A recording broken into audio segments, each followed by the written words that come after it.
عبداللہ حسین نے بھی ہاں بالکل ایسا ہے اس کے اندر، کیونکہ وہ اپنی مٹی کے ساتھ، اپنے لوکیل کے ساتھ، اس جغرافی کے ساتھ جس میں آپ بیٹھ کے وہ لکھ رہے ہیں،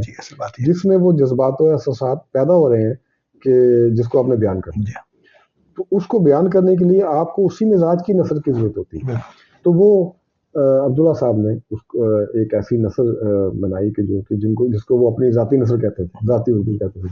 تو وہ اردو پاکستانی جو فکشن کی جو نثر ہے اس کی میرے خیال میں پہلے ہی ایک نمونہ تھا جو انہوں نے دیا،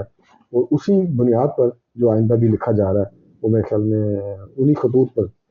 ہماری جو نثر ہے فکشن کی خاص طور پہ وہ چل رہی ہے.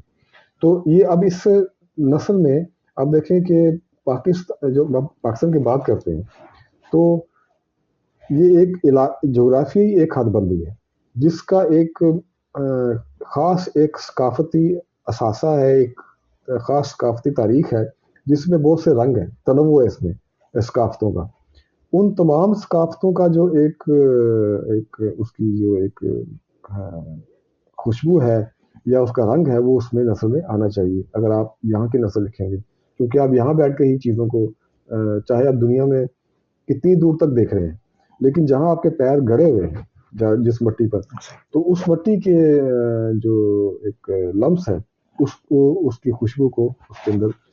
آنا چاہیے. تو یہ کسی وقت مرزا ظفر صاحب سے بات ہو رہی تھی تو انہوں نے بھی کہا کہ ہمیں اب کچھ ایسی بات کرنی چاہیے کہ یہ پنجاب کی اردو جو ہے یا اب جو اردو ہے اس کو